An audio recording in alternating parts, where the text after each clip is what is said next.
Într-o conjunctură am slujit mai mult timp într-o biserică și i-am rugat pe niște tineri să cronometreze cât ne rugăm la rugăciune. Și acolo concluzia tristă a fost că la rugăciune ne rugăm foarte puțin.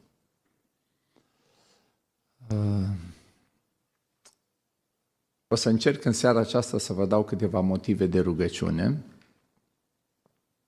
și m-aș bucura dacă vi le-ați nota și apoi ne-am rugat concret pentru lucrurile respective. Ca să ne fie mai ușor, că eu în seara asta încerc să îmbin mai multe la oaltă, o să vă propun să deschidem Sfânta Scriptură la câteva capitole 28, că azi e 28, așa-i? Și dacă e 28, o să deschidem la câteva capitole 28. O să încerc din capitolul respectiv împreună cu voi să găsim o idee foarte practică, maxim 2 idei, dar aș vrea ca ideea aceea să devină un subiect de rugăciune în dreptul nostru sau în dreptul altora. Și ca să ne iasă mai bine, pentru că dacă mergi așa și iei Biblia de la început, nu prea ajungi pe la final, o să încep cu ultimul 28, ultimul capitol 28 din Biblie, care se găsește în ce carte? Apocalipsa? Nu prea. Ne oprim la 22. Care este ultima carte din Noul Testament care are capitolul 28? Dar ce e așa de greu, soră? Că deschizi Biblia, te uiți la index și vezi dacă n-ai Biblia la tine. E ok. Cei cu ecranul nu ne pot ajuta seara asta, că nu ne pot da capete. Deci ați găsit? Fapte, capitolul 28. Ar ști cineva să ne spună ce se întâmplă în Fapte 28, așa, the short version, foarte scurt. Ce se întâmplă? Ce este prezentat în Fapte, capitolul 28? Pavel la Roma, depinde cum e titlul. Încerc eu varianta scurtă. Pavel, în urma unui naufragiu, ajunge în Malta.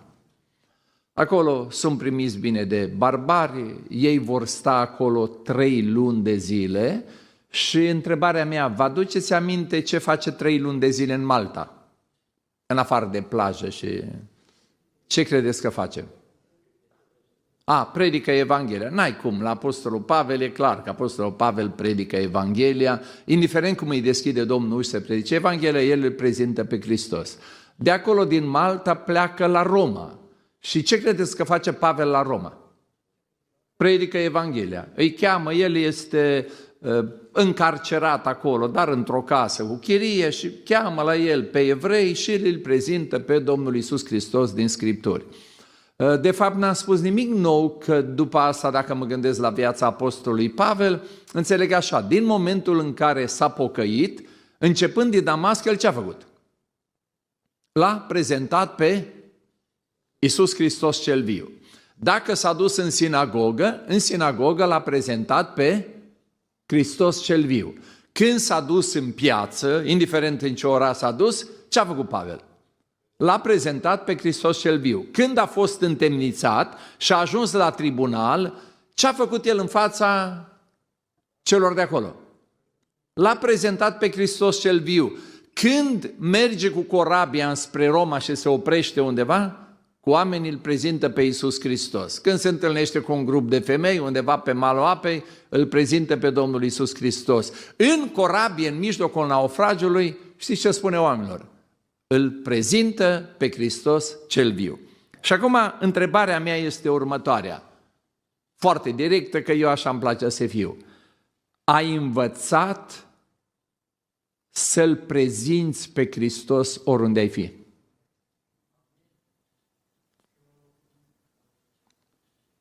Asta e întrebarea mea. Am învățat să-L prezentăm pe Hristos cel viu oriunde am fi? Avem un stil de viață când în mod intenționat îl prezentăm pe Hristos altora. E bine că nu ați dat răspunsuri, pentru că dacă îmi dădeați răspunsuri, poate eram un pic mai obrăznicut și spuneam, spune-mi în ultima săptămână cui l-ai prezentat pe Hristos în mod intenționat. Și următoarea întrebare era, și în planurile pentru săptămâna asta, ți-ai propus să-ți faci timp în mod intenționat să-L prezinți pe Hristos? De ce spun în mod intenționat? Că dacă nu ne facem timp pentru asta, nu-L prezentăm pe Hristos. E clar.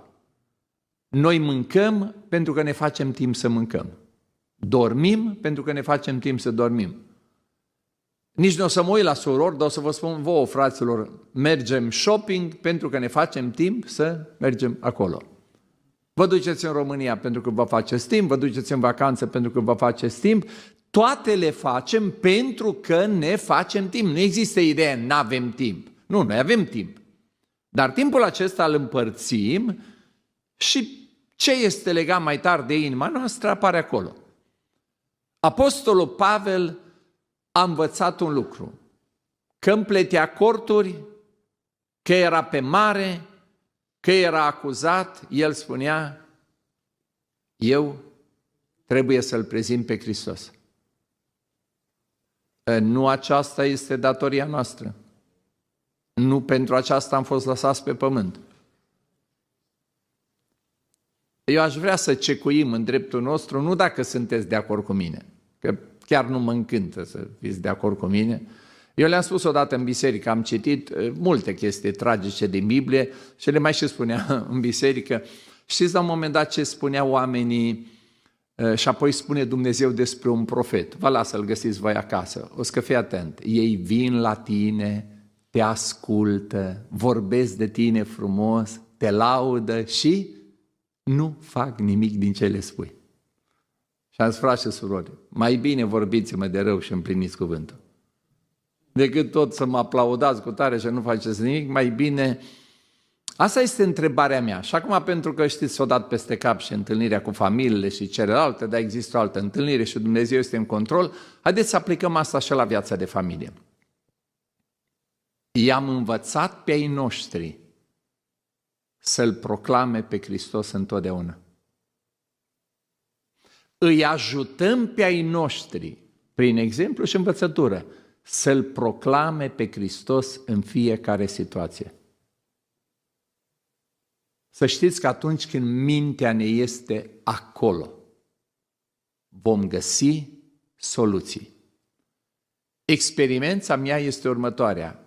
Cine nu vrea să facă ceva, caută scuze. Și cine vrea să facă ceva, caută soluții.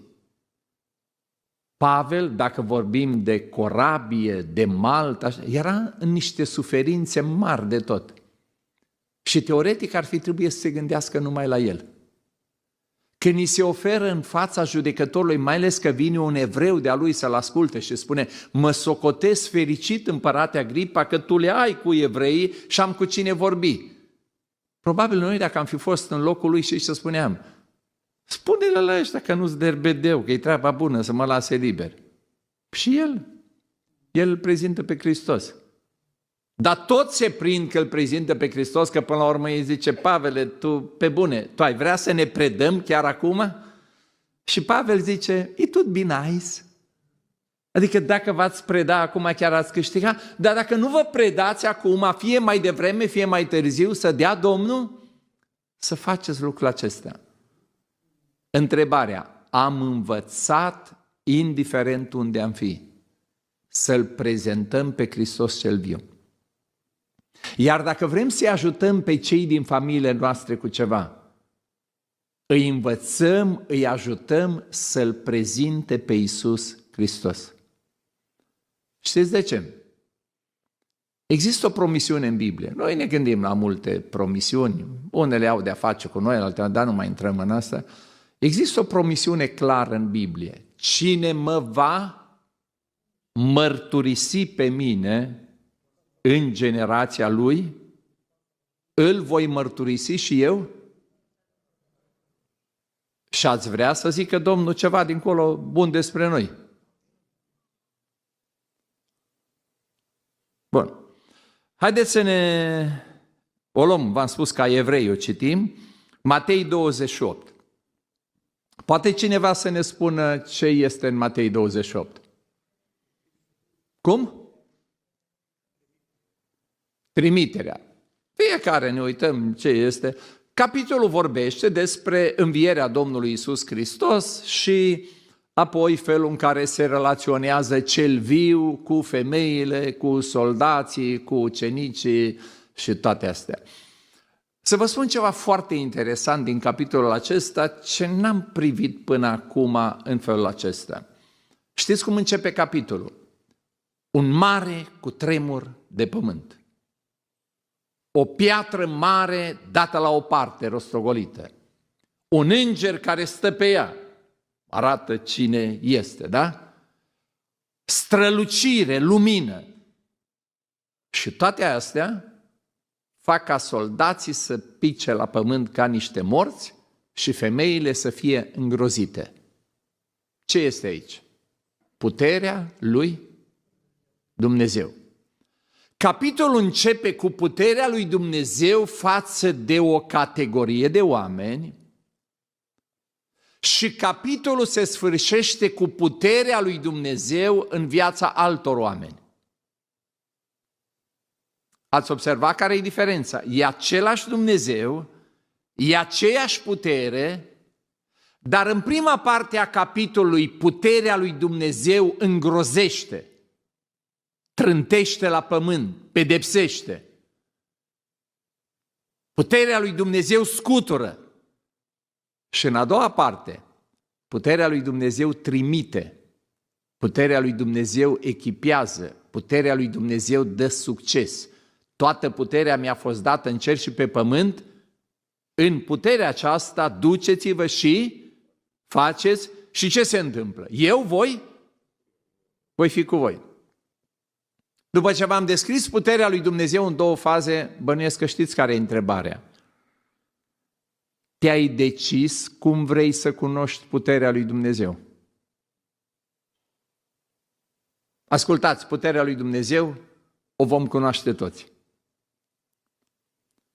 Puterea lui Dumnezeu poate fi cunoscută cum au cunoscut-o soldații.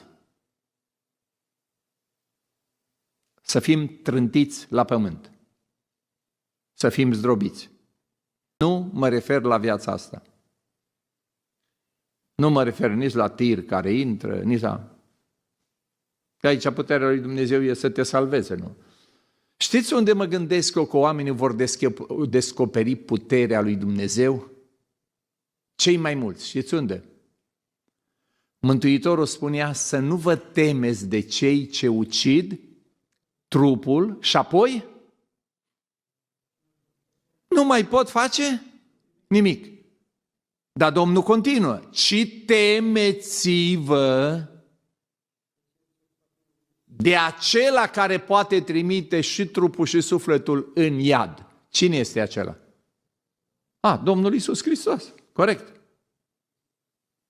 Oamenii nu trebuie să cunoască puterea lui Dumnezeu în pedeapsă aici pe pământ. Ascultați-mă. Deci faptul că Dumnezeu nu îi trântește pe oameni la pământ și asta nu înseamnă că Dumnezeu este mulțumit de ei, dar nu-i chestia aia că dă tramvaiul peste tine, că nu, stați să liniștiți, câteodată dă tramvaiul peste un neprihănit, să-l ducă acasă, că așa o tărește Domnul.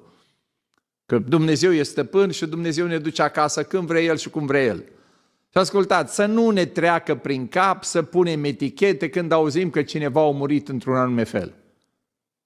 Că dacă ar fi după etichetele noastre, atunci primul care nu vede raiul, Ioan Botezătorul. Ce ziceți? Păi dacă chiar să mor la jocul unei curve, nu mi se pare chiar moarte de neprihănit, adică pe românește, da? Dar ce contează cum mori? Contează cum ești când mori. Ștefan l-ați băgat în cer după cum a murit. Păi și ăsta a omorât cu pietre, frate, adică știți, noi zicem că moartea celui neprihănit te duci acasă, mănânci bine, îți aduci familia lângă tine, tot se roagă cu tare, vă pupați și fără nicio durere. Dar de unde am scos asta? Vă dați seama că nu l-am amintit pe Fiul lui Dumnezeu cum a murit? Că dacă moartea neprihănitului E cum o gândim noi, pe cei mai mulți sfinți i-am scos de pe lista sfinților, că toți apostolii au fost martiri și au murit. Și martirii și tot. Deci pedeapsa lui Dumnezeu nu este neapărat în lumea asta. Să te întâlnești cu puterea mare a lui Dumnezeu. Nu se referă în primul rând că aici Domnul o să facă să nu-mi crească gogoșile și pătrunjelul. M-a pedepsit Dumnezeu. Asta e mare pedeapsă, sau cum mă dor dinții că am mâncat nu știu ce. Nu, dragii mei, pedeapsa mare a lui Dumnezeu știți care este? Moartea a doua. Și când oamenii se vor întâlni cu pedeapsa lui Dumnezeu, nu-i mai scapă nimeni. De asta când se deschide cerul și merge Ioan acolo, spune, am văzut o gloată, mulțime, care strigau munților, dealurilor, cădeți peste noi și acoperiți. Dar o să că, uai, dar de ce? O să că nu vrem să dăm față cu Dumnezeu. Noi nu vrem să dăm față cu El, că știm ce ne așteaptă. Hristos este viu, slăvit să fie El. Și Hristos este atotputernic, slăvit să fie El. Avem două variante să cunoaștem puterea Lui. În pedeapsă sau în ascultare, în mărturisirea Evangheliei, într-o trăire sfântă, în slujire și toate astea. Eu întreb încă o dată, v-ați hotărât cum vreți să cunoașteți puterea lui Dumnezeu? Că nu se poate să nu cunoști puterea lui Dumnezeu. Ori cunoști puterea lui Dumnezeu în tine, ca și mântuit, pentru o viață sfântă, pentru slujire, pentru lupte spirituale, pentru tot ce ai nevoie să fie puterea lui Dumnezeu, că știți că Iisus Hristos cel viu nu ne trimite neechipați. De asta le-a spus ucenicilor, rămâneți în cetate până primiți putere de sus. Și în puterea aceasta vă duceți. Ori ai puterea lui Dumnezeu în sfințire, în slujire și în toate celelalte, ori te întâlnești într-o zi cu puterea lui Dumnezeu la final. Rugămintea mea, știți, e să ne hotărâm. Că nu putem și. Deci românii au inventat hibridul dintotdeauna, dar nu putem și. Am eu o predică, așa, n-am predicat-o de mult, dar mi-am adus aminte, cu bogatul și Lazar. Și când am predicat asta, am zis, auziți, până deschid eu acolo la bogat și Lazar, deschid și voi, am o întrebare, ca cine vreți, ca bogatul sau ca Lazar? Cum? Păi n-ai cum să zici ca Lazar. Doamne ferește, dar cine vrea să fie ca Lazar? Ce, să fii la mila câinilor acolo? Dar cine vrea ne ferească? Doar nu vreau să fiu ca Lazar. Nu vreau să fiu nici ca bogatul, că am văzut finalul filmului. Și atunci fratele românul a făcut hibrid. O să că, frate, uite care ar fi varianta. Ca bogatul aici și ca Lazar dincolo. Amin, amin, frate, asigur că da. De unde? De unde? Deci, fraților, ascultați-mă. În capitolul 28, că ascultați, eu n-am hotărât să vin la voi pe 28, eu n-am scris capitolele 28, deci eu mai ales când aleg chestia asta, știți care e una din mulțumirea mea? Că nimeni nu poate să zică, bă, o venit Iuga la noi și anume o ales asta. Nu, domnule, dar ce, eu... Voi ați scris, nici eu nici nu le-am scris capitolele, da? Deci în capitolul 28 din Fapte ni se arată că un om pe care noi îl apreciem și mai mult Dumnezeu îl apreciază, un om care spune m-am luptat lupta cea bună, aștept cununa, pentru mine e mult mai bine, ce ni le dorim toți, absolut, nu? Toți ne dorim ca Pavel, da? Un om spune, Viorele, trebuie să spun un lucru, eu de când m-am întâlnit cu Hristos, am căutat în fiecare împrejurare, liber sau cu lanțuri, sănătos sau bolnav, pe mare sau pe uscat, în piață sau în sinagogă, nu contează care au fost riscurile, cuvinte multe sau puține, am căutat să-L prezint pe Hristos. Și vine Matei 28 și spune, dacă îl prezinți pe Hristos, o să ai parte de puterea Lui care te susține. Dacă nu-L prezinți pe Hristos, o să ai parte de puterea Lui care te scufundă. Eu zic să ne hotărâm că nu merge cu hibridul. Bun.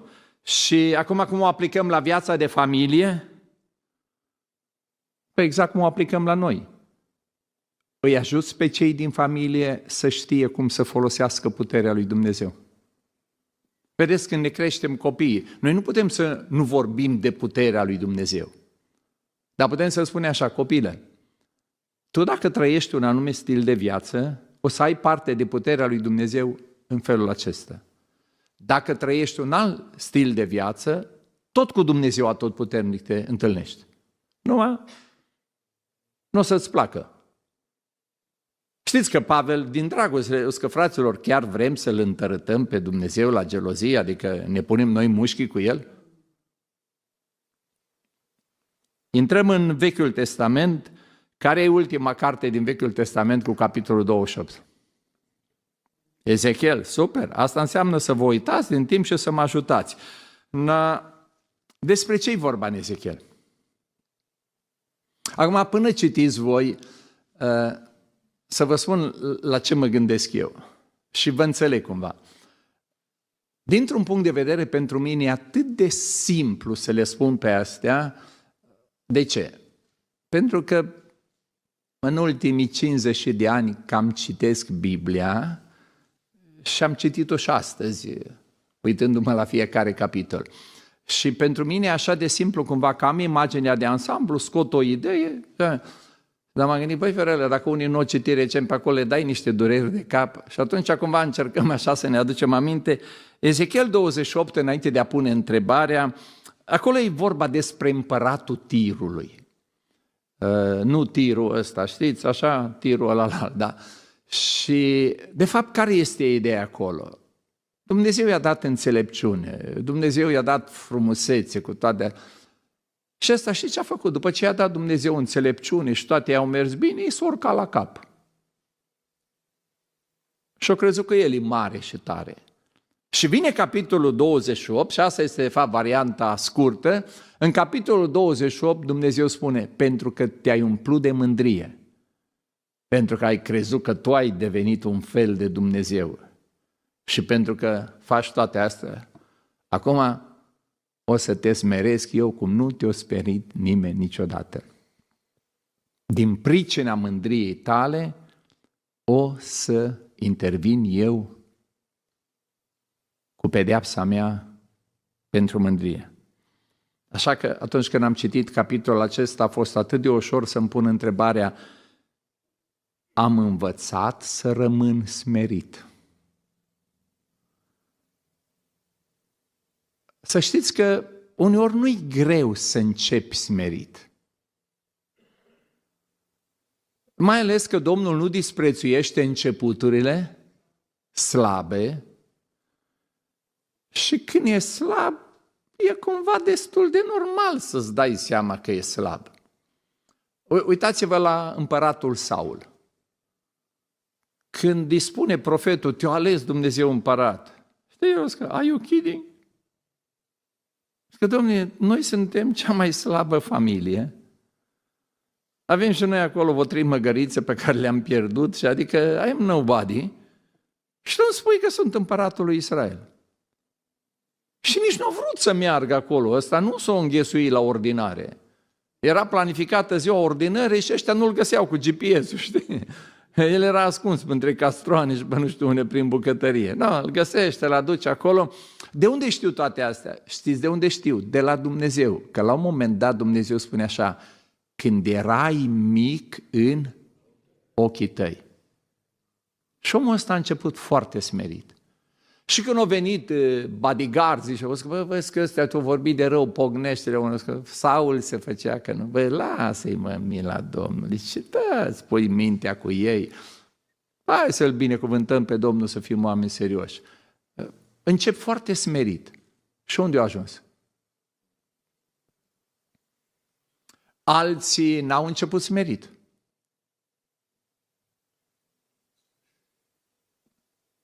Și David a început smerit.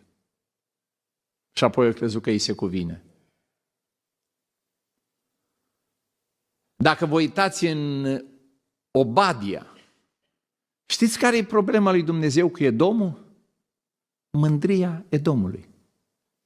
Și comportamentul care vine din cauza mândriei. Acum, întrebarea mea este, noi am învățat să rămânem smeriți. Știți ce e foarte interesant la Tir, nu la noi?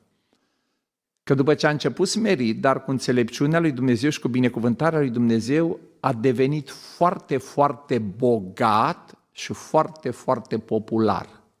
Și omenește și puternic. Și atunci i s-a urcat la cap. Dumnezeu îi zice evreului, te scot din Egipt. Nu era o problemă să fii smerit în Egipt, că n-aveai nimic. Și nu era o problemă să fii smerit nici în drumul spre Canaan, că aveau femeile numai o pereche de sandale și o fustă. Dar au ținut 40 de ani, că picioarele nu s-au umflat, hainele nu s-au... Că nu au putut purta dulapul în spate. Și apoi zice Domnul, vezi că o să intri într-o țară unde se schimbă lucrurile. Într-o țară unde curge din belșug și vei avea. Vei avea ce n-ai visat în viața ta, grădini, pom, case, livezi, toate. O să că nu cumva să-ți treacă prin cap într-o zi că pentru bunătatea mea, să nu ți se urce la cap, rămâi smerit dependent de Domnul. Ce-au făcut evreii? De ce au urmat și Asiria și Babilonul? De ce? Asta este întrebarea pentru mine. Am învățat să rămân smerit, indiferent cât har îmi dă Domnul, câtă putere îmi dă Domnul, câtă bogăție îmi dă Domnul. Am dependența aceea de Dumnezeu. Știți, logic, eu zic atâta vreme când mintea ne este întreagă, cu cât ajungem mai sus, ar trebui să fie mai smeriți. Știți de ce? Pentru că rațional este de ce am ajuns acolo, cine ne-a ridicat? Dumnezeu. Și cu cât Dumnezeu ne urcă mai sus, noi ar trebui să spunem, Doamne, dar e clar că nu merit. Și când vorbim cu alții, spunem, bă, nu-i vorba despre mine, e harul lui Dumnezeu, e bunătatea lui Dumnezeu și eu să fiu mai jos. Nu chiar așa funcționează dacă nu suntem atenți. Dar eu pot să vă încurajez, dacă nu știm să rămânem noi smeriți, dacă nu ne smerim noi, Dumnezeu se descurcă. Sper să nu vă rugați niciodată, Doamne, smerește-mă Tu. Ajută-mă să mă smeresc, asta e biblic, că spune smeriți-vă sub mâna tare a lui Dumnezeu.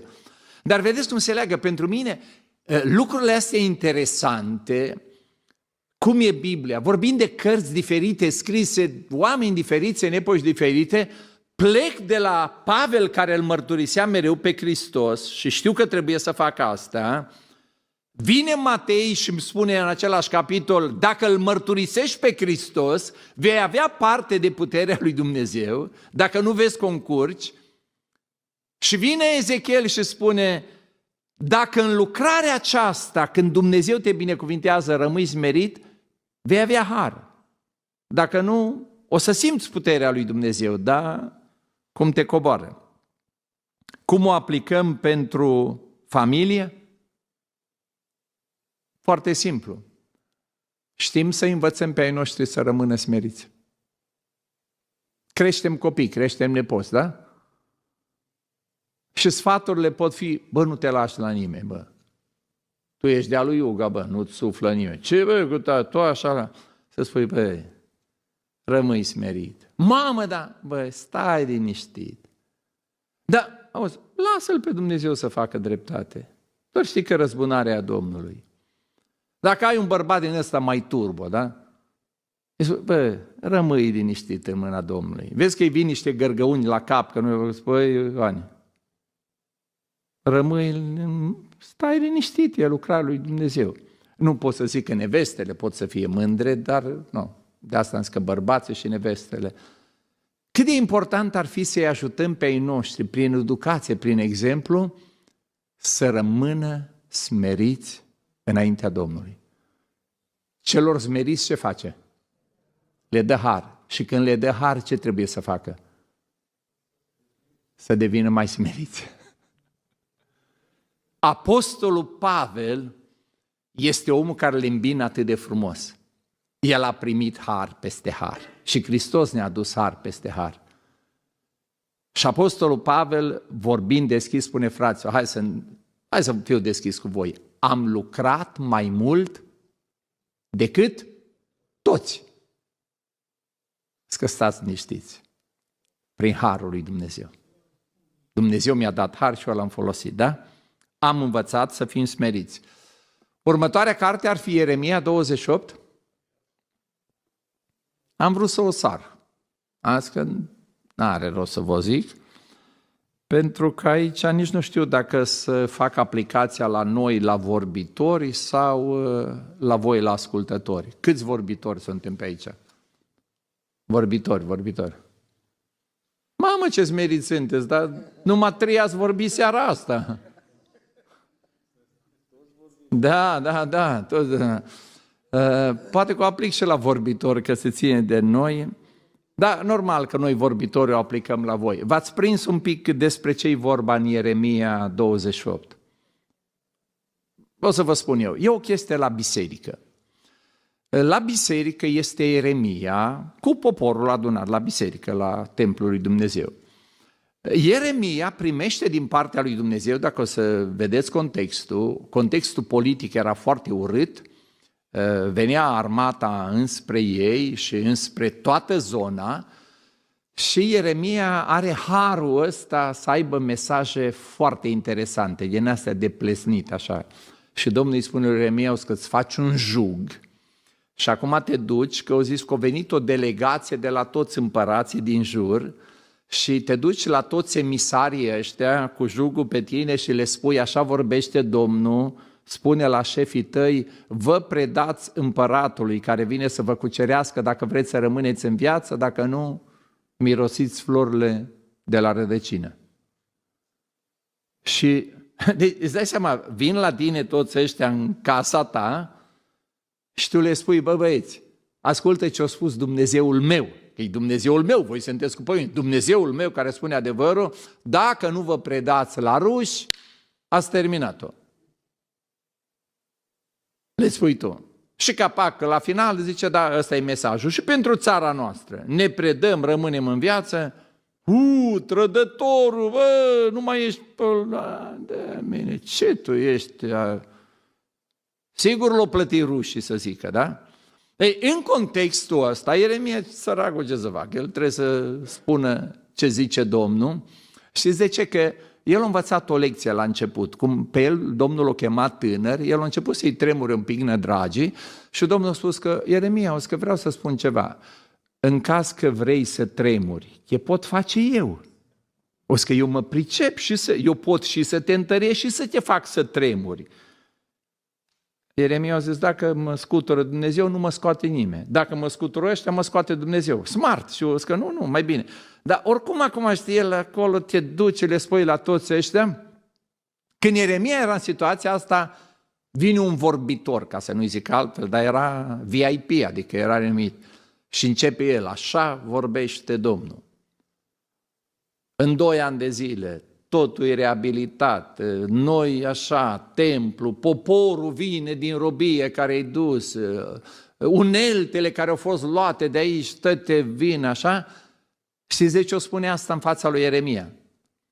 În primul rând să-l facă de rușine pe Ieremia, care a avut un alt mesaj, să spună: bă, tu n-ai nicio treabă cu Domnul, eu sunt a Domnului.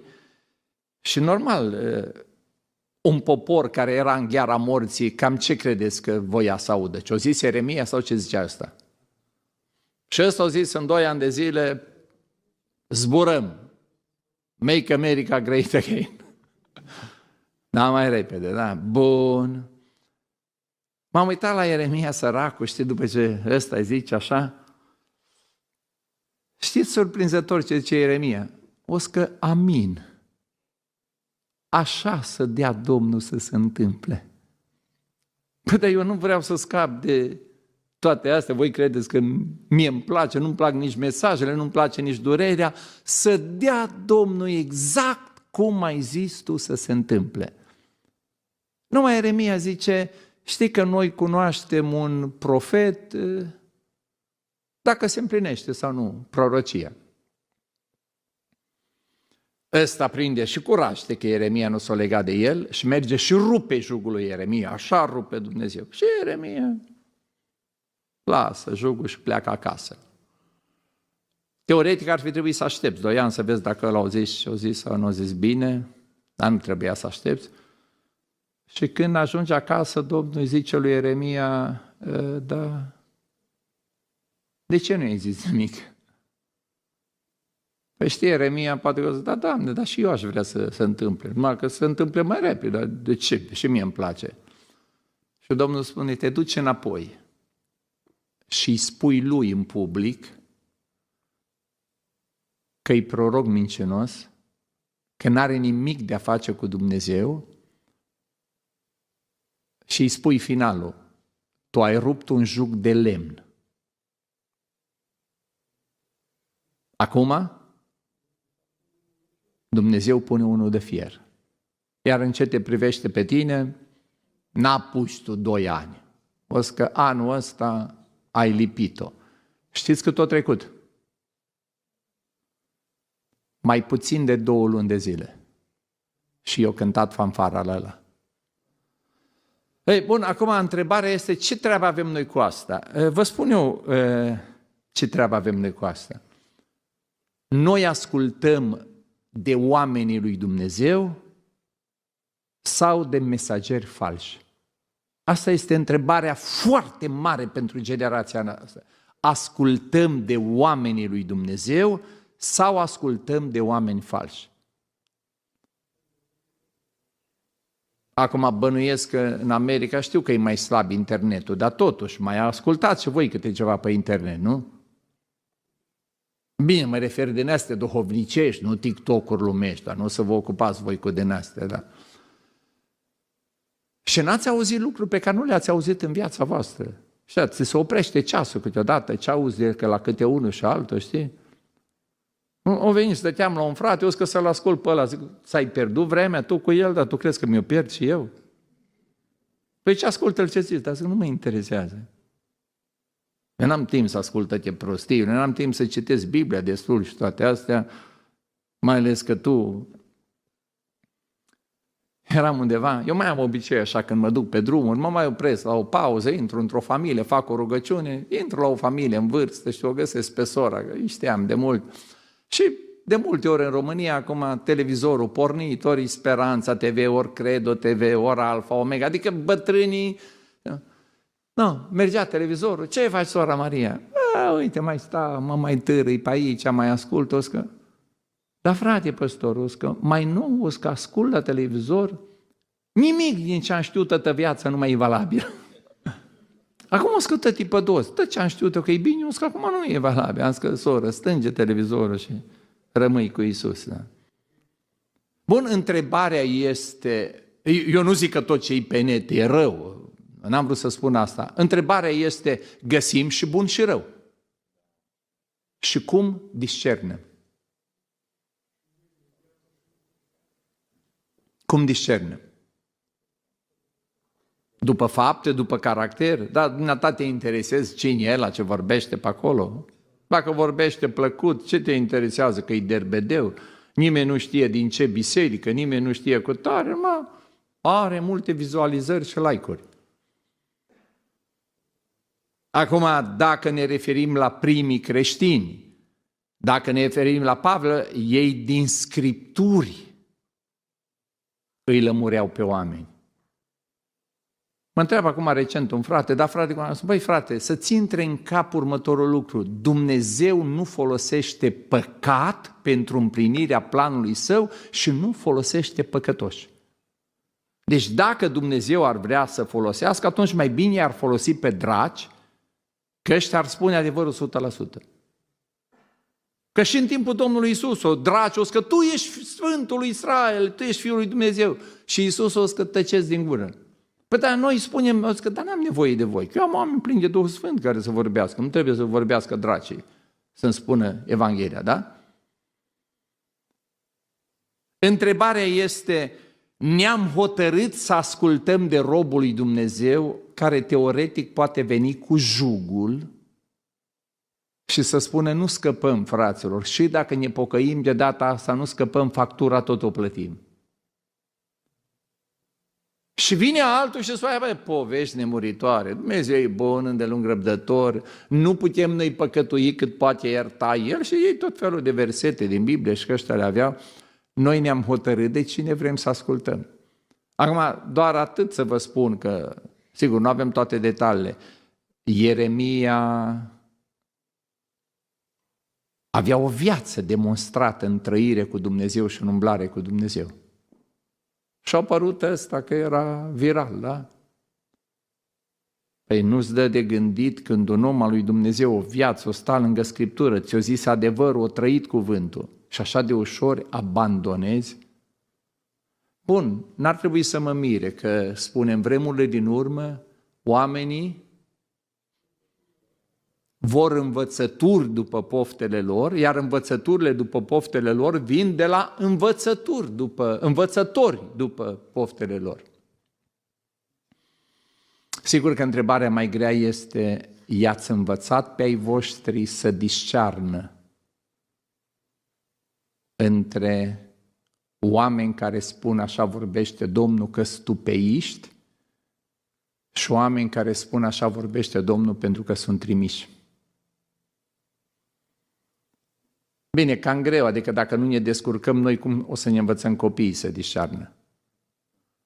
Nu mai ascultați, copiii noștri deja sunt într-o lume total diferită de cum suntem noi. Copiii noștri, nepoții noștri au acces la toate lucrurile faine și la toate prostiile lumii. Și ei vor trebui să aleagă între grâu și pleavă, aur și zgură. Dacă noi învățăm, noi cine să învețe? Bisericile nu știu să mulțumească lui Dumnezeu pentru păstori și slujitori care rămân ancorați în cuvânt. Și nu știu să se roage lui Dumnezeu ca păstorii lor mereu să fie fideli cuvântului. Voi credeți că la noi nu ispita să vă fim pe plac? Păi când vedem că numai o anumită categorie de predici vă place, știi? Mi-a zis o dată, colegul meu care am slujit, eu n-am fost acasă, a venit un predicator, o predicat la noi, îmi zice, colegul, când ne-am întâlnit, o zic, trebuie să ne schimbăm stilul de predică. De ce? Ce atâta, aleluia, și amin, o zis la ăsta, cu tare, știi? Pe așa, să mă bălăcesc și eu ca el, ca să... Dar să știți că ne-am pricepe și noi la scamatoriști din astea. Eu m-aș pricepe bine de tot, pe mine numai Dumnezeu mă încurcă. Ascultați, de n-aș avea teamă de Dumnezeu, v-aș face să mâncați și fân, ascultă-mă. Nu mă face să vă dau explicație, da? Adică, și cred că m-ar ajuta și dracul puternic, dar și el ajută în chestia asta, nu te lasă chiar de izbeliște. Pe mine numai Dumnezeu mă încurcă și numai El mă ține lângă Scriptură, că nici mie nu-mi place Scriptura, fraților. Deci unele pagini le-aș rupe și le-aș băga pe foc. Aș rămâne numai cu alea, cu promisiunile Domnului, cu binecuvânt, numai cu din astea aș rămâne. Subțirică, plin de promisiuni, ce credeți că îmi plac toate alea? Și apoi să vin să vi le predic și vouă, să vă uitați așa la mine, a venit ăsta, a făcut dirigenție cu noi, după 15 ani a venit și el. Nu mai bine era ceva, da? Să vă spun care e vestea bună. Chiar puteți asculta de cine vreți. Bine, pe conștiința voastră și pe consecințele voastre. Adică faptul că urmăriți numai pe cine vreți voi și vă place și dacă n-aveți treabă cu Scriptura, nu înseamnă că vă crapă calculatorul. Că încă nu v-o crăpat, așa-i? Nu, nici telefonul rămâne. Poți să crăpăm într-o zi, dar asta e altceva, dar calculatorul nu crapă. Deci să nu ne uităm tot la device-uri din astea, chiar nu-s vinovate, da? Dar întrebarea mea este, având în vedere că noi suntem ce trebuie și noi suntem numai în cuvânt și, cum ai zis, că îl iubesc pe Domnul din toată inima mea și cu o inimă curată, Bă, frate, când aud în biserică, știu, unii și-au făcut, o să că, Doamne, din toată inima, eu mă cutremur, cum poate zice ăla din toată inima? Că nici nu-i stă minte acolo la ce zice, știi? Dar în fine, știi, ne jucăm așa cu Dumnezeu. Bun, noi suntem ok. Știm să învățăm pe ai noștri să deosebească una de alta. Îi ajutăm pe cei din familie. V-ați rugat careva să vă dea Dumnezeu darul de a discerne, darul de a descoperi duhurile. Isaia 28, chiar nu trebuie să vi-l spun vouă, că are treabă cu bețivii lui Efraim. Și Domnul tare îi supăra pe bețivi și noi nu bem, noi nu consumăm. Acum, în traducerea în limba engleză, că acolo am citit, să leagă și de băutură și de bere. Și ăștia au cuvântul bere în traducere, știi? Da, ce să le zică la frați cu bere? Deci nu vă zic nici cu bere, nici cu ăsta. Hai să vă spun eu o altă întrebare. Voi ați învățat că noi și cu mintea limpede mai facem prostii, ați învățat? Și atunci, când o și tulburăm un pic, v-ați prins cam ce iese de acolo? Deci ascultați-mă pe mine, nu mă interesează dacă mămăliga vă tulbură mintea, eu vă rog, nu mâncați mămăligă, păstrați-vă mintea curată. Pentru că noi nu avem nevoie de o minte tulbură și așa suntem noi tulburați, vai de capul nostru, noi avem nevoie de o minte iluminată și controlată de Duhul Sfânt. Am terminat cu Isaia, dar poate le spuneți și celor generației tinere care tot au libertate în Hristos, că asta nu-i păcat, spui, băi copile, păstrează-ți mintea limpede, că și așa o să faci destule prostii. Dacă o mai și tulburi. 2 Cronici 28, ăsta e interesant, trebuie să-l auziți. În 2 Cronici 28, Iuda păcătuiește grav. Și pentru că Iuda păcătuiește grav, Dumnezeu îl pedepsește, că asta este, Dumnezeu e îndelung răbdător, dacă îmi vine vremea, factura sosește, trebuie să o plătești. Dumnezeu folosește două biciuri, să spun așa, doi dușmani. Folosește niște străini să-l pedepsească pe Iuda și, interesant, îl folosește și pe Israel, că erau deja divizate, știi, semințiile, îl folosește și pe Israel să îl pedepsească pe Iuda. Și o să observați acolo ce nenorocire face Israel în Iuda.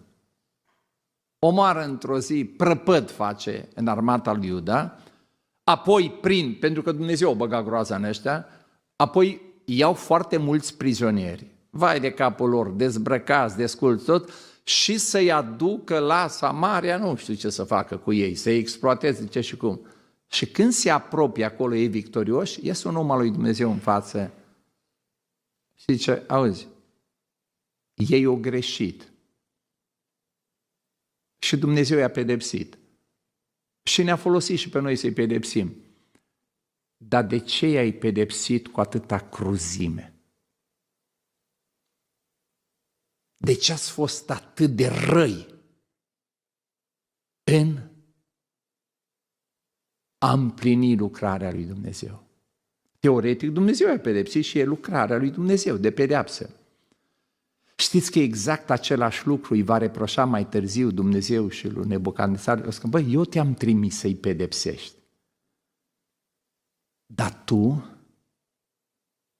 de ce ai făcut-o cu atâta răutate și cruzime?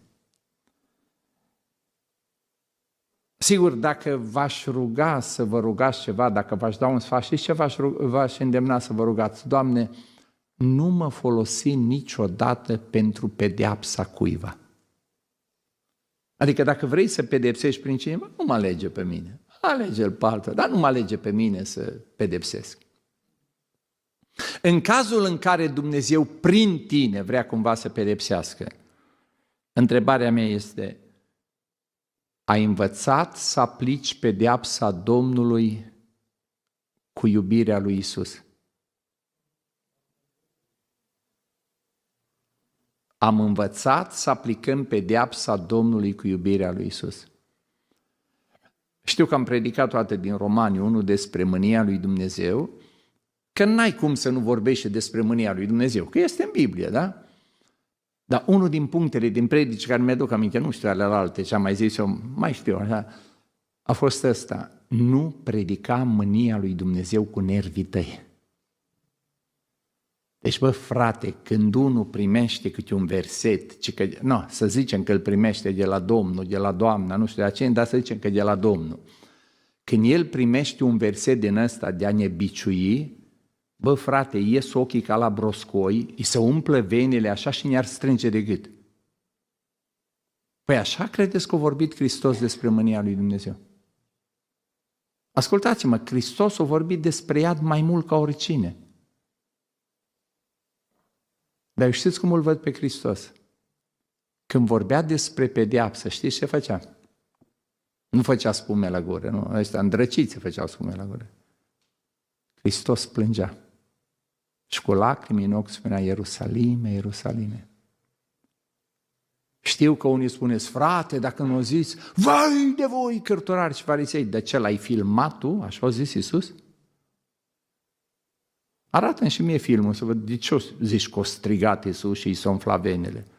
Nu putea Iisus, exact cum o plâns pentru Ierusalim, să se uite la ei și ca un părinte să plângă, să spună: vai de voi, cărturari și farisei fățarnici.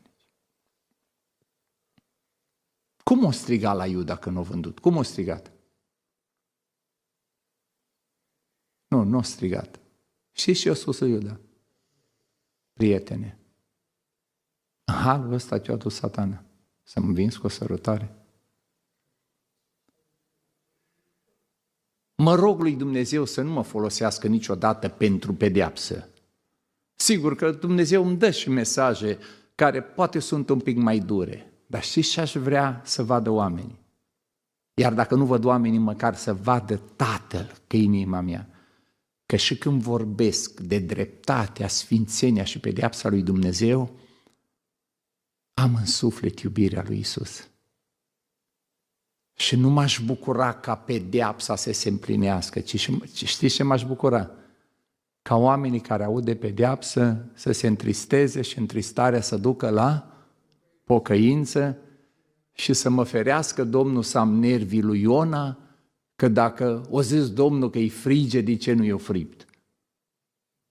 Că s-o pocăit și Iona ar fi trebuit să strige numai aleluia și mărit să fie Domnul, că ăștia s-o pocăit și el nervos.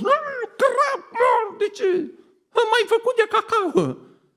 Toată lumea vede pe internet că în 40 de zile îi distrugi și Iona și crap acolo, că mai bine mor decât să trăiesc. Slujitorul Domnului, fratele nostru. Ce nerv l-a apucat pe el că nu e nenorocit pe ăștia. Dar dacă erau verișorii lui, frații lui, tot nervii ăștia avea. Am învățat să aplicăm pedeapsa Domnului cu iubirea lui Iisus. Îmi dați voi să le spun ceva nevestelor voastre?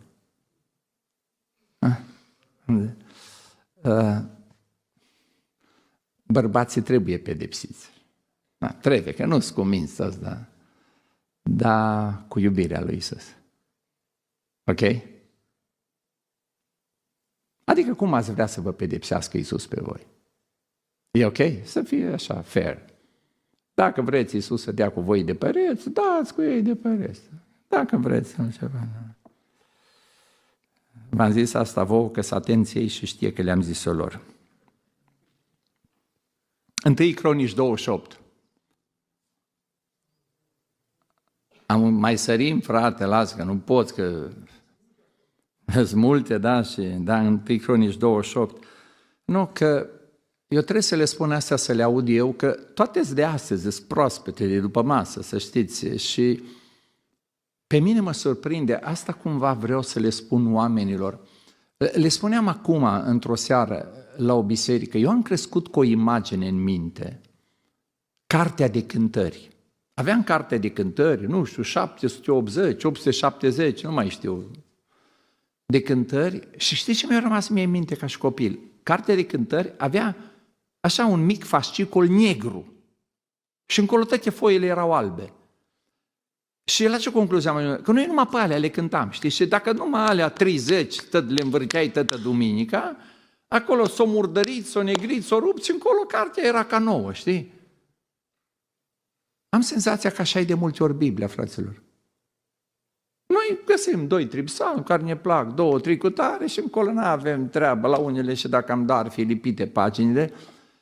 Și mă uit când citesc așa, obligat să zic fiind, dacă nu citesc câtă bogăție și legătură este în cuvântul lui Dumnezeu. Și nu știu dacă ați observat, teoretic citești o poveste care nu are nimic de a face cu noi. Ce treabă avem noi cu Tirul? Ce treabă avem noi cu Babilonul? Păi și te uiți și spui, stai mă că există un principiu, da? Uitați-vă 1 Cronici 28. Ca să vă aduc eu, David are o adunare și în fața adunării spune, cu soldați, cu vipuri, cu așa, cu Solomon a spus, oameni buni, știți că Dumnezeu mi-a arătat har mie, a arătat har familiei mele, din familia mea m-a ales pe mine, apoi din familia mea, nu a tatălui meu, l-a ales pe fiul meu Solomon și spune, știți că eu am vrut să zidesc o casă pentru numele lui Dumnezeu. Și Dumnezeu a spus, David, apreciez intenția, dar nu vreau de la tine, că tu ai mâinile pline de sânge, cum ai purta războaie, o să zidească fiul tău Solomon.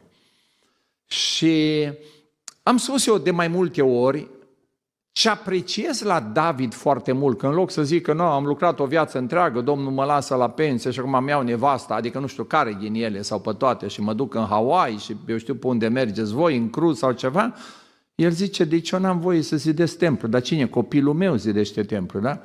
Știți ce face el? O să Viorele, am hotărât să-mi trăiesc ultimii ani din viață ajutând generația următoare să-L slujească pe Dumnezeu. Și spune, am bani, bag bani pentru templu, am relațiile le pun acolo, îi adună pe toți ăștia care aveau cașcaval mulți și spune, bă, fraților, eu l-am iubit pe Domnul cu tare, uite ce am făcut eu pentru Domnul și mai dau un pic, o să că voi ce dați? Și ăștia de bucurie sau de rușine, o să că băgăm și noi câte 3 milioane la templul Domnului acolo și...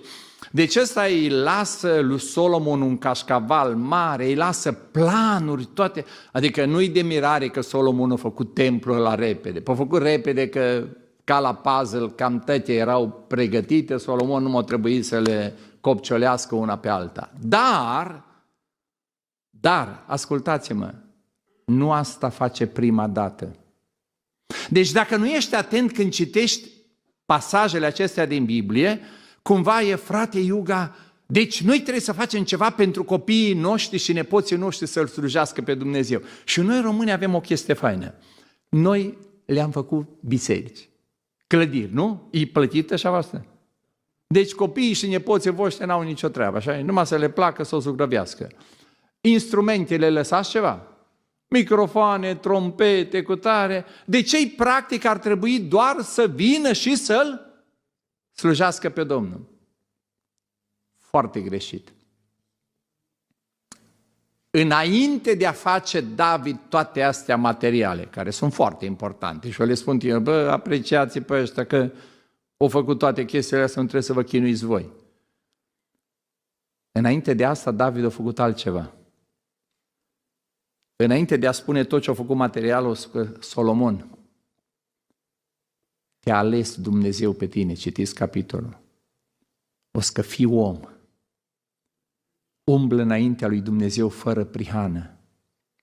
Păzește poruncele Lui. Dacă tu o să fii serios cu Dumnezeu, Dumnezeu o să rămână să te binecuvinteze. Și îi spune tata foarte clar, dacă te vei îndepărta de Dumnezeu, o să încurci. Cât ești tu de deștept și de toate astea.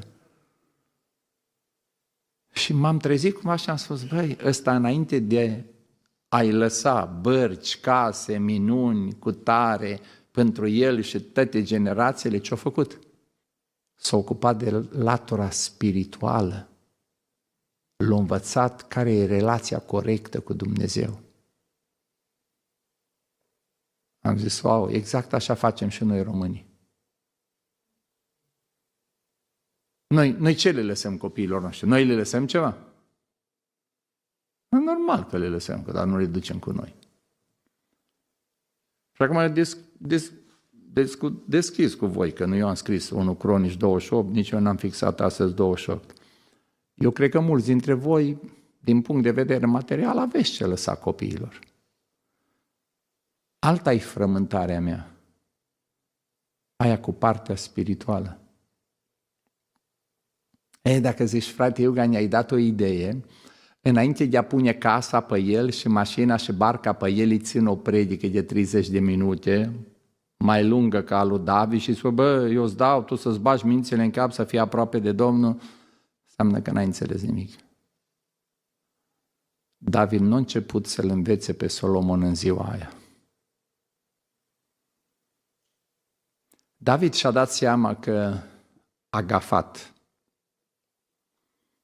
Cu atâtea războaie, cu atâtea... n-a prea avut timp să se ocupe de ai lui. Și copiii i-au făcut niște figuri foarte interesante. Și când s-a născut Solomon, știți ce a făcut David? O căutat un om al lui Dumnezeu și a spus, auzi, ocupă-te de copilul ăsta. Învață-l legea lui Dumnezeu, crește-l în legea lui Dumnezeu. Îi mai spun și eu, îi mai cânt câte una, indiferent cum vreau. Mai cânt și eu câte una, auzi că încă s-a aglomerat așa, ocupă-te tu de Solomon și crește-l ca să fie iubitul Domnului. Acum eu am mai spus într-un loc, dar nu prea mi-a ieșit, dacă vreți, eu mă pot ocupa de copiii și de nepoții voștri, să-i învăț ce trebuie. Numai că, fiind totuși o muncă grea, m-am gândit $1,000 ora.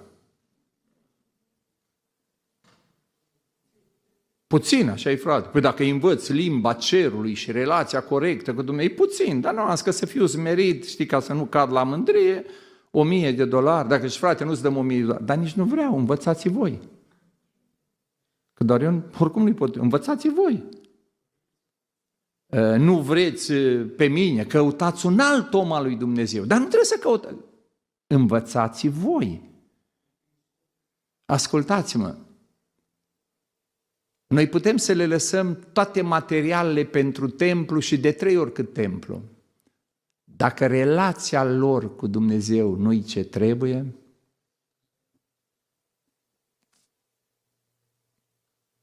și cât a fost învățat Solomon și-o gafat și el până la urmă. Că ăștia deștepți, dacă se încrede în mintea lor și nu în Dumnezeu care le da mintea, le încurcă tare. Asta mă întreb eu ca părinte, am oferit doar material copiilor sau și spiritual? Că am spus-o de multe ori, noi am crescut foarte săraci. Părinții noștri n-au prea... Ei ne-au dat ce ne-au dat. Au făcut ei ce au putut să ne țină prin școli sau așa. Și la un moment dat, la o vârstă destul de timpurie, am și luat o decizie. Că știu că nu mai au nimic de la tată. Material. Nu mai au nimic și așa leg de ce să mai au. Deci dacă mă întrebați ce mi-a dat taică-mă, știți ce mi-a dat tata și mama? Ce a fost mai important? M-a ajutat să știu cine e Dumnezeu și cum să mă raportez la Dumnezeu. Dacă îmi dădea jumătate din Maramureș și nu mă învăța să mă raportez corect la Dumnezeu, poate era încrăpat de mult sau vai de capul meu și pierdut toate, sau oricum îmi pierdeam sufletul. Poate în unele domenii e prea târziu, poate în unele nu e prea târziu. Haideți să vedem cum ne folosim anii de acum înainte. Și pentru că am trecut, nu pot. Sar la Geneza 28, că în Geneza 28 este un fugar care fuge, că a făcut prostii și iar au venit și la el facturile și ajunge, doarme noaptea, eu că am tremurat pantalonii, fiind singur pe acolo, dacă nu vine un leopard sau ceva să-l mângâie. Da, o visat, el l-a păzit Domnul și a spus, băi, aici e casa lui Dumnezeu și n-am știut cu tare. Și atunci el face o făgăduință. Și făgăduința așa este, dacă Dumnezeu o să-mi poarte de grijă, dacă îmi dă mâncare și dacă îmi dă haine, ăsta chiar au avut bun simț, că nu a cerut mult, o să am mâncare să mănânc haine, să mă îmbrac. Dacă mă duce înapoi așa, El va fi Dumnezeul meu și îi dau și a 10-a parte. Da, ați observat cum a început evreul. Dacă Dumnezeu, atunci eu. Întrebarea mea este, putem încerca și fără dacă? Și dacă nu, ce se întâmplă? Că mie nu-mi place atâta de El, că dacă. Mie știți de cine îmi place? Îmi place de cei 3 tineri care spun, Împărate, Dumnezeu poate să ne scoată, dar ascultă, chiar dacă nu, noi tot cu Dumnezeu rămânem. Care e problema? Vine profetul și spune, mie îmi plac și măslinile și smochinele și cârlanii și fleicile și steak-ul, dar că dacă nu le mai pun în viața mea în gură, dacă smochin nu mai înflorește niciodată, dacă oile nu mai, dacă grajurile zgoale, eu tot cu Domnul. Acum, fraților, la alte am mai aplicat, dar aici nu pot să nu aplic. Deci voi, dacă nevestele supuse, o să le iubiți? Puteți încerca fără dacă.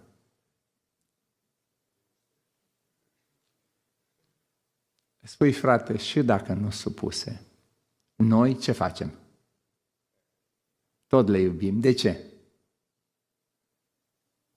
De dragul lor sau de dragul Domnului? Întâi a Domnului. Și apoi și a lor. Spui, it would be nice să fie, da frate, dacă nu supuse, noi tot a Domnului, noi tot pe Hristos să-L avem model, că de câte știu eu, nici a lui Iisus nu a fost prea supusă și nu-i prea supusă și Domnul ce face? Și să vă dau o mângâiere, iertați-mă surorilor, să vă dau o mângâiere, știți care e marea mângâiere? Ca noastre nu trăiesc cât a lui Iisus.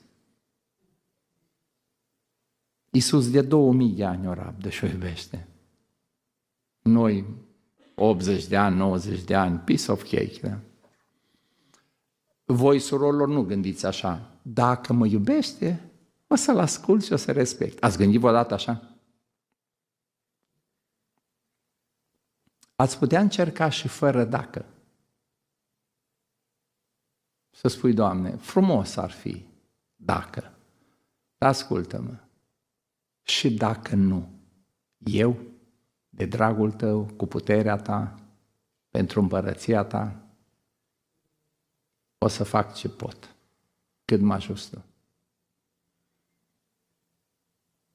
Și să-i spunem Domnului, Doamne, sigur că dacă ne-ai ascultat rugăciunile, dacă ne-ai păzit și noi, dar ascultați, asta fac și păgânii.